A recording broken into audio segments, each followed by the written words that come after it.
नमस्कार दर्शक बंधु, आज हूँ डिसेम्बर मास 6 तारिख शनिवार। आज दिन जाकर टॉप 20 गुरुत्वपूर्ण खबर उपर आसतु नजर पकाइबा। वीडियोटी को शेष पर्यंत देखंतु। मात्र किछि समय मध्य जानिपारे आज दिनर संपूर्ण खबर। ता पूर्व चैनल रे नुआ थिले चैनल को सब्सक्राइब करी रखंतु। एमिति प्रतिदिनर लाटेस्ट न्यूज सर्वप्रथमे देखिबा पाई। तेबे आसंतु संपूर्ण खबर उपरे नजर पकाइबा। आजिर प्रथम खबर बदलिब प्रथम रु द्वादश पुस्तक। कारण राज्यर विद्यालय शिक्षा क्षेत्र में व्यापक संस्कार आनिबा पई ओडिशा सरकार प्रथम रु द्वादश श्रेणी पर्यंत पाठ्यक्रम में परिवर्तन आनिबा को योजना करुछंती। गणशिक्षा मंत्री नित्यानंद गंड शुक्रवार विधानसभा एही सूचना दैछंती। एक प्रश्नर उत्तर मंत्री कहिछंती जे स्कूल और गणशिक्षा विभाग अधीन रे थिबा समस्त विद्यालय प्रथम श्रेणी रु द्वादश श्रेणी पर्यंत वर्तमान पाठ्यक्रम में संपूर्ण परिवर्तन करा। सेपटे पाठ्यपुस्तक परिवर्तन पर प्रस्तुति प्रक्रिया पर्यायक्रम जारी रही गणशिक्षा मंत्री कहते। सूत्रु मिलता सूचना अनुसार जातीय मानक सहित समन्वय रक्षा करने सरकार पाठ्यक्रम संशोधन बेले एनसीईआरटी ढांचा को अनुसरण करने को योजना करुँचे। प्रोफेसर नित्यानंद प्रधान अध्यक्षतार प्रथम रु अष्टम श्रेणी पाठ्यक्रम पुनः डिजाइन एक उच्चस्तरीय कमिटी गठन करा जायछि। परवर्ती खबर, आज पुणी बढ़ शीतर प्रकोप। कारण राज्य में रातिर तापमात्रा कमिबा सहित ठंडा बढ़। शनिवार जाए रातिर तापमात्रा प्राय 4 डिग्री पर्यंत खसिबार बोली वरिष्ठ कृषि पाणीपागविद प्रोफेसर सुरेंद्रनाथ पशुपालक आकलन करुछंती। आसंता 24 घंटे घन कुहुड़ी 7 जिला को येलो वार्निंग दिया जायछि। सेहीपरि वर्तमान राज्य में कौनसी पाणीपाग नियामक सक्रिय नथिला बेली अधिकांश जिले में पाग सुखिला रहिबा सहित किछि स्थान में घन कुहुड़ी दृश्यमान हेबा नै पूर्वानुमान करिछि आंचलिक पाणीपाग विभाग। आसंता 7 तारिख रातिर मध्य भुवनेश्वर समेत उपकूल ओडिशा और केंद्रीय ओडिशा रे रातिर तापमात्रा आउ 1 डिग्री कमी पारे। किंतु 8 तारिख रातिर बहु स्थान में सर्वनिम्न तापमात्रा 1 रु 2 डिग्री बढ़िबो। हेले 9 तारिख पुणी तापमात्रा खसिबो, शीत जारी रहिबो। 5 और 9 तारिख घन कुहुड़ी देखादेबो। परवर्ती खबर, मैट्रिक पिलांक पई बड़ खबर। फेब्रुआरी 19 रु राज्य में आरंभ हेबो मैट्रिक परीक्षा। 19 रु परीक्षा आरंभ होई मार्च 2 जाए चलिबो परीक्षा। 19 तारिख सकाळ 9 रु 11:30 पर्यंत चलिबो। फेब्रुआरी 19 तारिख रे मातृभाषा परीक्षा देबे। 20 तारिख रे संस्कृत व्याकरण दर्शन परीक्षा देबे छात्र छात्री। 21 तारिख रे इंग्राजी और 23 रे संस्कृत भाषा परीक्षा देबे। 24 तारिख रे प्रयोगात्मक संस्कृत एवं 25 रे विज्ञान परीक्षा देबे। 27 रे सामाजिक विज्ञान एवं मार्च 2 रे गणित परीक्षा देबे छात्र छात्री। आउ गणित परीक्षा दिन अधिक 15 मिनिट समय दियाजिबो बोली बोर्ड पक्षरु सूचना दिया जायछि। परवर्ती खबर, आरबीआई नेला बड़ निष्पत्ति, कमिबो ईएमआई सुध हार। सेपटे भारतीय रिजर्व बैंक आरबीआई एहार मुद्रानीति बैठक रे एक गुरुत्वपूर्ण निष्पत्ति नेछि। रेपो रेट को 25 बेसिस पॉइंट ह्रास करिछि आरबीआई। 25 बेसिस पॉइंट ह्रास पर 5.25% होइछि रेपो रेट। साधारण लोकों पई यह एक बड़ आश्वस्ति। यार सीधासलख प्रभाव आपनक लोन एवं ईएमआई उपरे पड़िबो। कारण ईएमआई सस्ता हेबो। रेपो रेट कमिबा द्वारा बैंक गुड़िक गृह ऋण एवं गाड़ी ऋण उपर सुध हार कमाइबे। एहा परे आरबीआई गवर्नर संजय मालहोत्रा कहिसंती, गत मासटी आम पई एक गुरुत्वपूर्ण चैलेंज थिला, किंतु आगामी मासगुड़िक जीडीपी एवं मुद्रास्फीति उभय दृष्टि भल हेबो। संपूर्ण वर्ष पई आमर मुद्रास्फीति 2% रहिबा नै पूर्वानुमान रहिछि। तेबे आर्थिक वर्षर प्रथमार्धरे जीडीपी अभिवृद्धि 8% हेबो बोली आकलन करा जाउछि। जेउ ग्राहक मानकर लोन रेपो रेट ह्रास सहित जोड़ा होइछि सेमाने तुरंत यार लाभ पाइबे। सेहीपरि ऋण सस्ता हेबा सहित फिक्स डिपोजिट बा एफडी उपरे मिलुथिबा सुध हार मध्य सामान्य कमी पारे। परवर्ती खबर, सुना प्रेमी खुशी खबर। कारण 2025 डिसेम्बर 6 सकाळे सारा देशर सुना एवं रूपा बजार गतिविधि देखा मिली। डॉलर गति एवं घरे बजार चाहिदा कम थिबारु प्रारंभिक कारोबार सुनार मूल्य ह्रास पाइछि। तेणु गहना किनिबा पूर्व नजर पकांतु केउ शहर केते रहिछि सुना दर। तेबे आज भारतीय बजार 24 कैरेट सुनार दर 1,29,930 टंकार कारोबार आरंभ करिछि। सेहीपरि 22 कैरेट सुनार दर 1,19,100 टंकार बिक्री हेउछि। सेहीपरि ओडिशार राजधानी भुवनेश्वर 24 कैरेट सुनार मूल्य 10 ग्राम पिछा 1,29,360 टंका रही बेले 22 कैरेट सुनार मूल्य 1,29,100 टंकार कारोबार आरंभ करिछि। अन्यपटे मुंबई में 24 क्यारेट सुनार मूल्य 1,29,930 टंका और 22 क्यारेट सुनार मूल्य 1,19,100 टंका रही। सेहीपरि नुआदिल्ली में 24 क्यारेट सुनार मूल्य 1,30,080 टंका और 22 क्यारेट सुनार मूल्य 1,19,250 टंका रही। परवर्ती खबर एणिकी महिला कर्मचारी को मिलिबो पेड पीरियड लीव अर्थात सेमानको वर्षको 12टी पीरियड लीव मिलिबो। 18 ରୁ 52 वर्षीय समस्त महिला कर्मचारी यह द्वारा उपकृत हेबे। राज्य सरकार अक्टोबर 9 तारिख में मेन्स्ट्रुअल लीव पॉलिसी 2025 को मंजूरी देइथिले। सरकारी घरोई कंपनी शिल्प क्षेत्र में काम करथिबा महिला यार लाभ पाइबे। एही छुट्टी पाइबा लागि मेडिकल सर्टिफिकेट दाखल करने को पड़िबो नहीं। एही छुट्टी डाक्टरी प्रमाणपत्र बिना निया जाई पारिबो एवं उपस्थान किंबा छुट्टी रजिस्टर रे पृथक भाव में रेकर्ड करा जिबा आवश्यक। ऋतुस्राव छुट्टी को अन्य कौनसी प्रकार छुट्टी सहित मिसाई हेबो नहीं। परवर्ती खबर प्रश्नपत्र लीक बातिल हेला एएनएम परीक्षा। सेपटे गजपति जिला पारला खेमुंडे एएनएम परीक्षा बातिल होईछि। प्रश्नपत्र लीक होइतिबा नै गतकाली विधानसभा गृह रे कांग्रेस विधायक राजनायका प्रश्न करथिले। गतकाली 2टा बेले परीक्षा आरंभ हेबाकु थिला बेले दिन 11टा बेले बजार में प्रश्नपत्र बिक्री होइतिबा नै विधायक प्रश्न करथिले। गतकाली अगस्त जिले में नर्स मिड वाईफेरी विषय होइथांदा परीक्षा हेले परीक्षा हॉल रे पहुंचीबा पर उपजिलापाल परीक्षा बातिल नै घोषणा करथिले। अन्यपटे घटना को नहीं असंतोष जाहिर करिसेंती छात्री। एभली करिथिबा व्यक्तिଙ୍କ विरुद्ध में दृढ़ कार्यानुष्ठान ग्रहण करिबा पई दाबी करिसेंती। कष्ट करी परीक्षा पई प्रस्तुत होइतिबा पिलामाने परीक्षा गृहरु निराश रे फेरिबा समय रे भाव विहल होई पड़िसेंती। परवर्ती खबर एसआई स्कैम मामला रे दीघा मॉड्यूल रो मुख्य बिरंची गिरफ। सेपटे बहु चर्चित पुलिस एसआई परीक्षा जालियाती मामला रे गतकाली मास्टर माइंड को गिरफ करिछि सीबीआई। दीघा मॉडल रो मास्टर माइंड बिरंची नायक को सीबीआई उठाई आनिछि। एसआई स्कैम रे सीबीआई ग्राउंड रे पहुंचे सीबीआई टीम रो तनाघना। गंजाम जिला भंजनगर रे पहुंचे खोलताड़ करिथिला 2 जणिया सीबीआई टीम। भंजनगर थाना रे पहुंचे मामलार अभियुक्त रहिथिबा किछि आसाई को डाकी पचराउचरा करिथिबा सूचना मिलिछि। तेबे ए नै सीबीआई अधिकारी मान गणमाध्यम आगे किछि प्रकाश करि नाहांती। तेबे मास्टर माइंड बिरंजी नायक को पारला खेमुंडू उठाई आनिथिबा सूचना मिलिछि। एसआई परीक्षा जालियाती मामला रे सीबीआई तदंत करुथिला बेले यह प्रथम एक्शन ग्रहण करा जायछि। पूर्वरु एसआई परीक्षा जालियाती मामला रे किछि परीक्षार्थी को जेरा करिथिला सीबीआई। बड़ कथा हेउछि एसआई परीक्षा उत्तीर्ण हेबा पई होइथिला कोटी कोटी टंकार डील। प्रति परीक्षार्थी पिछा 25 लाख डील होइथिला। क्राइम ब्रांच तदंत रे सांघातिक सत्य एबे सामना को आसीछि। परवर्ती खबर एसबीआई ग्राहकों पई बड़ खबर अकाउंट रे जमा हेबो 11,000 टंका। कारण निकट रे ग्राहकों पई आउ एक लोभनीय स्कीम घोषणा करिथिला आरबीआई। एही योजना रे बैंक पक्षरु 11,000 टंका सीधा सल्क आपनक बैंक अकाउंट रे जमा हेबो। तेबे किभली एते टंका आपण पाई परिबे से विषय रे जानिबा आपनक पई निहाती जरूरी। एही योजना हेउची एसबीआई रो स्वल्प संचय योजना बा आरडी स्कीम। एही योजना माध्यम रे आपण नियमित अंतराल रे एक निश्चित राशि बैंक रे जमा करबाको हेबो।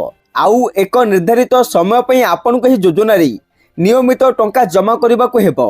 तेबे एठी प्रश्न आसुथिबा 11,000 टंका किभली पाइबे। एसबीआई रो स्वल्प संचय योजना निवेश राशि खूब कम थाए। यह द्वारा प्रत्येक वर्ग निवेश करबाको सक्षम होइथांती। सेही बली एथिरे आपनको अधिक रिटर्न मध्ये मिली थाए। तेबे यार हिसाब जानिबा जरूरी। एही योजना रे जदि प्रति मास रे 1,000 टंका संचय करंती तेबे एक वर्ष रे यह 12,000 हेबो। एही भली भाबरे आपनको अकाउंट रे 5 वर्ष मध्ये रे 60,000 टंका जमा हेबो। जेउथिरे बैंक आपनको 6.5% सुधार प्रदान करिथाई। एही सुधार हिसाब कले आपनको प्राय 10,999 टंका मिलिबो। एही भली भाबरे आपनको मोट संचय रिटर्न टंका 70,999 टंका हेबो। फଳରେ आपण सीधा सळक 11,000 टंका लाभ करि परिबे। परवर्ती खबर डिसेम्बर 6 रु राज्य पुस्तक महोत्सव निर्माण हेबो 550 स्टॉल। सेपटे डिसेम्बर 6 अर्थात आज ठारू भुवनेश्वर स्थित यूनिट 3 प्रदर्शनी पड़िया आरंभ हेबो 7म ओडिशा राज्य पुस्तक महोत्सव। यह आसंता डिसेम्बर 17 तारिख पर्यंत आयोजित हेबो। ओडिया भाषा साहित्य और संस्कृति विभाग पक्षरु ओडिशा राज्य पुस्तक महोत्सव आयोजन करा जिवो। मुख्यमंत्री मोहन चरण माझी डिसेम्बर 6 रे ही महोत्सव को आनुष्ठानिक भाव उद्घाटन करिवे। उद्घाटनी समारोह रे द 7 मून ऑफ माली अल्मेदा पुस्तक पाई 2022 बुक रो पुरस्कार विजेता श्रीलंकार लेखक सेहान करुणा तिलका विशेष अतिथि भाव जोग देबे। परवर्ती खबर विराट रोहित को हैरान करो नहीं, सबु हजिजीव रवि शास्त्री चेतावनी। सेपटे भारतीय दलर पूर्वतन मुख्य कोच रवि शास्त्री 2 वरिष्ठ खिलाड़ी विराट कोहली और रोहित शर्मा को हैरान करुवा तथा ସେମାନଙ୍କ ଫର୍ମ ଓ ଭବିଷ୍ୟତ ଉପରେ ପ୍ରଶ୍ନ ଉଠାଉଥିବା ସମାଲୋଚକମାନଙ୍କ ଉପରେ ତୀବ୍ର ବର୍ଷିଛନ୍ତି। ଏକ ସାକ୍ଷାତକାରରେ ଶାସ୍ତ୍ରୀ ଏହି ଉଦ୍ଦେଶ୍ୟମୂଳକ ସମସ୍ୟା ସୃଷ୍ଟିକାରୀମାନଙ୍କୁ କଡ଼ା ଚେତାବନୀ ଦେଇଛନ୍ତି। ଶାସ୍ତ୍ରୀ କହିଛନ୍ତି ବିରାଟ କୋହଲି ଏବଂ ରୋହିତ ଶର୍ମା ହେଉଛନ୍ତି ଦିନିକିଆର ବିଶାଳ ଖେଳାଳି। ଆପଣ ସେଭଳି ଖେଳାଳିଙ୍କ କ୍ୟାରିୟରରେ ହସ୍ତକ୍ଷେପ କରନ୍ତୁ ନାହିଁ ବା ସେମାନଙ୍କୁ ହଇରାଣ କରନ୍ତୁ ନାହିଁ। ଟେଷ୍ଟ ଏବଂ ଟି20ରୁ ଉଭୟ ଅବସର ନେଇଥିଲା ବେଳେ 2027ରେ ବିଶ୍ୱକପ୍କୁ ନେଇ ସେମାନଙ୍କ ଦିନିକିଆ ଭବିଷ୍ୟତ ଉପରେ ଚାଲିଥିବା ଚର୍ଚ୍ଚାକୁ ଶାସ୍ତ୍ରୀ କଡ଼ା ସମାଲୋଚନା କରିଛନ୍ତି। ପରବର୍ତ୍ତୀ ଖବର ସରକାରୀ କର୍ମଚାରୀ ଏବଂ ପେନ୍ସନ ଭୋଗୀଙ୍କ ପାଇଁ ଏକ ଖୁସି ଖବର। କେନ୍ଦ୍ର ସରକାର ନଭେମ୍ବର 2025ରେ ଏଇଥିପାଇଁ କମିଶନ ଗଠନ କରିଥିଲେ ଏବଂ ଏହାର ସନ୍ଦର୍ଭର ସର୍ତ୍ତାବଳୀକୁ ଅନୁମୋଦନ କରିଥିଲେ। ସେବେଠାରୁ ସାରା ଦେଶର ଲକ୍ଷ ଲକ୍ଷ କର୍ମଚାରୀ ଏବଂ ପେନ୍ସନ ଭୋଗୀ ଆଶା କରା ଦରମା କିମ୍ବା ପେନ୍ସନ ବୃଦ୍ଧି ପାଇଁ ଉତ୍ସାହର ସହିତ ଅପେକ୍ଷା କରିଛନ୍ତି। ସରକାର ଏଇଥିପାଇଁ କମିଶନକୁ ଏହାର ରିପୋର୍ଟ ଦାଖଲ କରିବା ପାଇଁ 18 ମାସ ସମୟ ନେଇଥିଲେ। ବିଶେଷଜ୍ଞଙ୍କ ଅନୁଯାୟୀ କମିଶନ ସାଧାରଣତଃ 18ରୁ 24 ମାସ ମଧ୍ୟରେ ଏହାର ସୁପାରିଶ ପ୍ରସ୍ତୁତ କରନ୍ତି। ଯଦି କମିଶନ ସମୟ ବୃଦ୍ଧି ଚାହାନ୍ତି ତେବେ ପ୍ରକ୍ରିୟା 2 ବର୍ଷ ପର୍ଯ୍ୟନ୍ତ ସମୟ ନେଇପାରେ। ବର୍ତ୍ତମାନ ତଥ୍ୟ ସଂଗ୍ରହର ଏକ ବଡ଼ ଅଂଶ ସମାପ୍ତ ହୋଇଛି, ଅର୍ଥାତ କାମ ଦ୍ରୁତଗତିରେ ଚାଲିଛି। ବେତନ କମିଶନର ସୁପାରିଶ କାର୍ଯ୍ୟକାରୀ କରିବାକୁ ସରକାରଙ୍କୁ 1ରୁ 2 ବର୍ଷ ସମୟ ଲାଗେ। ଉଦାହରଣ ସ୍ୱରୂପ 7 ପେ କମିଶନ 29 ମାସରେ ଲାଗୁ କରାଯାଇଥିଲା। ତେଣୁ ଏଇଥିପାଇଁ କମିଶନ ସିପିସି ସୁପାରିଶଗୁଡ଼ିକ 2026 ଶେଷ ଏବଂ 2027 ପ୍ରାରମ୍ଭ ମଧ୍ୟରେ କାର୍ଯ୍ୟକାରୀ ହେବାର ସମ୍ଭାବନା ଅଧିକ। ତେବେ ସେପଟେ ଫେବୃଆରୀ 2027 ୟୁପି ନିର୍ବାଚନ ପୂର୍ବରୁ ଏଇଥିପାଇଁ କମିଶନ ସିପିସି କାର୍ଯ୍ୟକାରୀ କରିବା ସରକାରଙ୍କ ପାଇଁ ରାଜନୈତିକ ଭାବରେ ଲାଭଦାୟକ ହୋଇପାରେ। ଏହା ଲକ୍ଷ ଲକ୍ଷ ସରକାରୀ କର୍ମଚାରୀ ଏବଂ ପେନ୍ସନ ଭୋଗୀଙ୍କୁ ସିଧାସଳଖ ଆର୍ଥିକ ଲାଭ ପ୍ରଦାନ କରିବ। 2026 ଶେଷ କିମ୍ବା 2027 ପ୍ରାରମ୍ଭ ହେଉଛି ସବୁଠାରୁ ସମ୍ଭାବ୍ୟ ସମୟସୀମା। ଏହା ଉଲ୍ଲେଖନୀୟ ଯେ ଅଷ୍ଟମ ବେତନ କମିଶନ ଲାଗୁ ହେବା ପରେ ଲକ୍ଷ ଲକ୍ଷ କର୍ମଚାରୀଙ୍କ ମୂଳ ଦରମା ଏଚ୍ଆର୍ଏ ମହଙ୍ଗା ଭତ୍ତା ଏବଂ ପେନ୍ସନରେ ଯଥେଷ୍ଟ ବୃଦ୍ଧି ଘଟିବ। ଅନେକ ଭତ୍ତା ମଧ୍ୟ ପୁନର୍ଗଠିତ ହେବାକୁ ଯାଉଛି। ପରବର୍ତ୍ତୀ ଖବର ରୁଷିଆ ଠାରୁ S-500 ପ୍ରତିରକ୍ଷା ପ୍ରଣାଳୀ କିଣିବ ଭାରତ। ଏହା ସାଟେଲାଇଟକୁ ମଧ୍ୟ ଧ୍ୱଂସ କରିଦେବ। ରୁଷିଆ ରାଷ୍ଟ୍ରପତି ଭ୍ଲାଦିମିର ପୁଟିନ 23ତମ ଭାରତ ରୁଷ ବାର୍ଷିକ ସମ୍ମିଳନୀ ପାଇଁ ଡିସେମ୍ବର 4, 2025ରେ ନୂଆଦିଲ୍ଲୀରେ ପହଞ୍ଚିଛନ୍ତି। ଏହି ଗସ୍ତ ସମୟରେ ରୁଷର ସର୍ବ ଆଧୁନିକ S-500 ପ୍ରୋମେଥିୟସ ବାୟୁ ପ୍ରତିରକ୍ଷା ପ୍ରଣାଳୀର ସମ୍ଭାବ୍ୟ ଚୁକ୍ତି ଉପରେ ଆଲୋଚନା କରାଯିବାର ସମ୍ଭାବନା ରହିଛି। S-500 ପ୍ରଣାଳୀ S-400ର ପରବର୍ତ୍ତୀ ସଂସ୍କରଣ ଅଟେ ଏବଂ ଏହା 21 ଶତାବ୍ଦୀର ସବୁଠୁ ବିପଦଜନକ ବିପଦ, ଯେପରିକି advance ballistic missile, hypersonic glide ଯାନ ଏବଂ ହାଇପରସୋନିକ କ୍ରୁଜ ମିସାଇଲ ଗୁଡ଼ିକୁ ମୁକାବିଲା କରିବା ପାଇଁ ଡିଜାଇନ ହୋଇଛି। ଏହାର ସବୁଠାରୁ ବଡ଼ ବିଶେଷତ୍ୱ ହେଉଛି ଏହା ନିମ୍ନ କକ୍ଷପଥରେ ଥିବା ସାଟେଲାଇଟ ଗୁଡ଼ିକୁ ନିଶ୍ଚିତ କରିବା ଏବଂ ମହାକାଶରୁ ଆସୁଥିବା ଆକ୍ରମଣକୁ ପ୍ରତିହତ କରିବାରେ ସକ୍ଷମ ରଖେ। ପରବର୍ତ୍ତୀ ଖବର ସାମ୍ବାଦିକମାନଙ୍କ ପାଇଁ ପେନ୍ସନ ବ୍ୟବସ୍ଥା ଲାଗୁ କରିବା ପ୍ରସ୍ତାବ ବିଚାରାଧୀନ। ସେପଟେ ଗତକାଲି ରାଜ୍ୟ ସାମ୍ବାଦିକମାନଙ୍କ ପାଇଁ ପେନ୍ସନ ବ୍ୟବସ୍ଥା ଲାଗୁ କରିବା ପ୍ରସ୍ତାବ ଓଡ଼ିଶା ସରକାରଙ୍କ ବିଚାରାଧୀନ ରହିଛି ବୋଲି ଗୁରୁବାର ମୁଖ୍ୟମନ୍ତ୍ରୀ ମୋହନ ଚରଣ ମାଝୀ ବିଧାନସଭାରେ ସୂଚନା ଦେଇଛନ୍ତି। ବିଧାୟକ ସିଦ୍ଧାନ୍ତ ମହାପାତ୍ରଙ୍କ ପ୍ରଶ୍ନର ଉତ୍ତର ଦେଇ ମୁଖ୍ୟମନ୍ତ୍ରୀ କହିଛନ୍ତି ଯେ ସାମ୍ବାଦିକମାନଙ୍କୁ ପେନ୍ସନ ପ୍ରଦାନ ପାଇଁ ସରକାରଙ୍କୁ ବିଭିନ୍ନ ସଂଗଠନ ପକ୍ଷରୁ ଅନୁରୋଧ ଆସିଛି। ଏହି ପ୍ରସ୍ତାବ ସରକାରଙ୍କ ନିକଟରେ ବିଚାରାଧୀନ ଅଛି। ସେହିପରି ସୂଚନା ଓ ଲୋକସମ୍ପର୍କ ବିଭାଗ ଦ୍ୱାରା ଅନୁମୋଦିତ ପ୍ରିଣ୍ଟ, ଇଲେକ୍ଟ୍ରୋନିକ୍ସ, ଡିଜିଟାଲ ଏବଂ ୱେବ ମିଡିଆରେ କାର୍ଯ୍ୟରତ ସାମ୍ବାଦିକମାନଙ୍କୁ ଗୋପବନ୍ଧୁ ସାମ୍ବାଦିକ ସ୍ୱାସ୍ଥ୍ୟ ବୀମା ଯୋଜନା ଅଧୀନରେ ସ୍ୱାସ୍ଥ୍ୟ ବୀମା କଭରେଜ ପ୍ରଦାନ କରାଯାଉଛି। ଏହି ଯୋଜନା କାର୍ଯ୍ୟରତ ସାମ୍ବାଦିକମାନଙ୍କୁ ସ୍ୱାସ୍ଥ୍ୟ ବୀମା କଭରେଜ ପ୍ରଦାନ କରୁଛି, ଯାହା ଫଳରେ ସେମାନଙ୍କ ପରିବାର ତାଲିକାଭୁକ୍ତ ହସ୍ପିଟାଲ ଗୁଡ଼ିକରେ 5 ଲକ୍ଷ ଟଙ୍କା ପର୍ଯ୍ୟନ୍ତ ନଗଦହୀନ ଚିକିତ୍ସା ପାଇପାରିବେ। ପରବର୍ତ୍ତୀ ଖବର ମୁଖ୍ୟମନ୍ତ୍ରୀଙ୍କ ବଡ଼ ସୂଚନା। ପ୍ରଚାର ପ୍ରସାର ପାଇଁ ସରକାର ଖର୍ଚ୍ଚ କରିଛନ୍ତି 83 କୋଟି 84 ଲକ୍ଷ ଟଙ୍କା। ସେପଟେ ବିଧାନସଭାରେ ରାମଚନ୍ଦ୍ର କାଡାମଙ୍କ ପ୍ରଶ୍ନରେ ମୁଖ୍ୟମନ୍ତ୍ରୀ ମୋହନ ଚରଣ ମାଝୀ ଉତ୍ତର ଦେଇ କହିଛନ୍ତି 2024 ଜୁଲାଇର ଏଯାବତ 83 କୋଟି 84 ଲକ୍ଷ 81 ହଜାର ଟଙ୍କା ଖର୍ଚ୍ଚ ହୋଇଛି।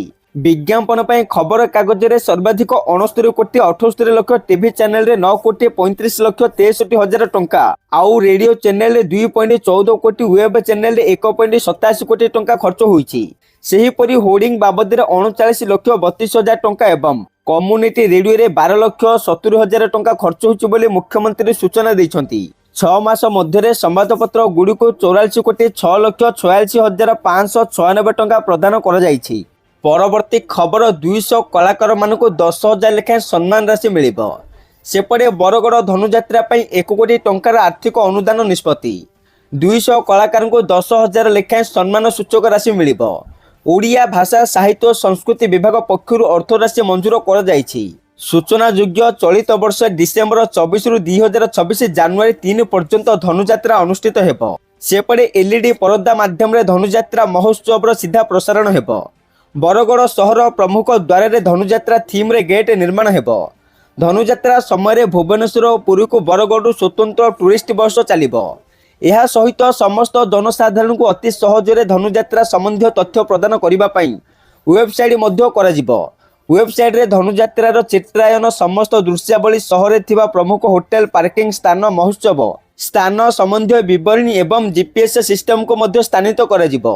ଛାତ୍ରଛାତ୍ରୀମାନଙ୍କ ମଧ୍ୟରେ ଧନୁଯାତ୍ରା ବିଷୟରେ ସଚେତନତା ସୃଷ୍ଟି କରିବା ପାଇଁ ୱେବସାଇଟ୍ରେ ଏକ ଡିଜିଟାଲ କୁଇଜ୍ ଅନୁଷ୍ଠିତ କରାଯାଇ ଡିଜିଟାଲ ପ୍ରମାଣପତ୍ର ପ୍ରଦାନ କରାଯିବାର ମଧ୍ୟ ବ୍ୟବସ୍ଥା ରହିବ। ପରବର୍ତ୍ତୀ ଖବର, ପୀତବାସ ହତ୍ୟା ମାମଲା 9 ସୁଦ୍ଧା ସିଡି ଦାଖଲ ନିର୍ଦ୍ଦେଶ। ସେପଟେ ଆଇନଜୀବୀ ପୀତବାସ ପଣ୍ଡା ହତ୍ୟା ମାମଲାରେ ଆସନ୍ତା 9 ତାରିଖ ସୁଦ୍ଧା ଅଦାଲତରେ କେସ୍ ଡାଏରୀ ଦାଖଲ କରିବାକୁ ଜିଲ୍ଲା ଜନ ମାମଲାରେ ତଦନ୍ତ ଅଧିକାରୀଙ୍କୁ ନିର୍ଦ୍ଦେଶ ଦେଇଛନ୍ତି। ଏହି ହତ୍ୟା ମାମଲାରେ ଗିରଫ ହୋଇ ଜେଲରେ ରହିଥିବା ପୂର୍ବତନ ବିଧାୟକ ବିକ୍ରମ କୁମାର ପଣ୍ଡା ଓ ପୂର୍ବତନ ମେୟର ପିଣ୍ଟୁ ଦାସଙ୍କ ସମେତ ମୋଟ 5 ଜଣଙ୍କୁ ଖଲାସ କରିବା ପାଇଁ ଦାୟର ହୋଇଥିବା ପିଟିସନର ଶୁଣାଣି ବେଳେ ଜିଲ୍ଲା ଜଜ୍ ପୁଲିସକୁ ଉପରୋକ୍ତ ନିର୍ଦ୍ଦେଶ ଦେଇଛନ୍ତି। ସିଡି ଦାଖଲ ପାଇଁ ମାମଲାର ତଦନ୍ତ ଅଧିକାରୀ ତଥା ବ୍ରହ୍ମପୁର ଟାଉନ ଏସ୍ଡିପିଓ ପ୍ରିୟ ସରଞ୍ଜନ ଛୋଟରାୟ ଅଦାଲତକୁ କିଛି ସମୟ ମାଗିଥିଲେ। ସେହି କ୍ରମରେ ଆସନ୍ତା 9 ତାରିଖ ସୁଦ୍ଧା ସିଡି ଦାଖଲ ପାଇଁ ଅଦାଲତ ଅନୁମତି ଦେଇଥିବା ଜଣାପଡ଼ିଛି। ପରବର୍ତ୍ତୀ ଖବର, ଭାରତରେ ପହଞ୍ଚିଲେ ପୁଟିନ୍, କୁଣ୍ଢାଇ ପକାଇଲେ ମୋଦି। ସେପଟେ ରୁଷିଆ ରାଷ୍ଟ୍ରପତି ଭ୍ଲାଦିମିର୍ ପୁଟିନ୍ 2 ଦିନିଆ ଗସ୍ତରେ ଗୁରୁବାର ଭାରତରେ ପହଞ୍ଚିବା ପରେ ପ୍ରଧାନମନ୍ତ୍ରୀ ନରେନ୍ଦ୍ର ମୋଦି ବିମାନ ବନ୍ଦରରେ ତାଙ୍କୁ ଆଲିଙ୍ଗନ କରି ସ୍ୱାଗତ କରୁଛନ୍ତି। ସାଧାରଣତଃ ପ୍ରଧାନମନ୍ତ୍ରୀମାନେ ଅନ୍ୟ ରାଷ୍ଟ୍ର ମୁଖ୍ୟଙ୍କୁ ବିମାନ ବନ୍ଦରରେ ପାଛୋଟି ନେବାର ନିୟମ ନଥିଲା ବେଳେ ପ୍ରଧାନମନ୍ତ୍ରୀ ମୋଦିଙ୍କ ଏହି ବିରଳ କୂଟନୈତିକ ସାଜନ୍ୟତା ଭାରତ ରୁଷ ସମ୍ପର୍କରେ ଗୁରୁତ୍ୱକୁ ଦର୍ଶାଉଛି। ମୋଦି ଜିଲ୍ଲାର ପାଲମ ବିମାନ ବନ୍ଦରରେ ପୁଟିନ୍ଙ୍କୁ ସ୍ୱାଗତ କରିବା ପରେ ଉଭୟ ନେତା ଏକାଠି ଗୋଟିଏ କାର୍ରେ ପ୍ରଧାନମନ୍ତ୍ରୀଙ୍କ ବାସଭବନ ଅଭିମୁଖେ ଯାତ୍ରା କରିଥିଲେ। ସାଂଘାଇ ସହଯୋଗ ସମ୍ମିଳନୀ ସମୟରେ ଉଭୟ ନେତା ଚାଇନାର ତିଆଂଜିନରେ ପୁଟିନ୍ଙ୍କ କାର୍ରେ ଯାତ୍ରା କରିବା ପରେ ଏହା ଦ୍ୱିତୀୟ ଥର ପାଇଁ ଏଭଳି ଦୃଶ୍ୟ ଦେଖିବାକୁ ମିଳିଛି, ଯାହା ଉଭୟଙ୍କ ମଧ୍ୟରେ ଥିବା ବ୍ୟକ୍ତିଗତ ସୁସମ୍ପର୍କକୁ ଦର୍ଶାଇଛି।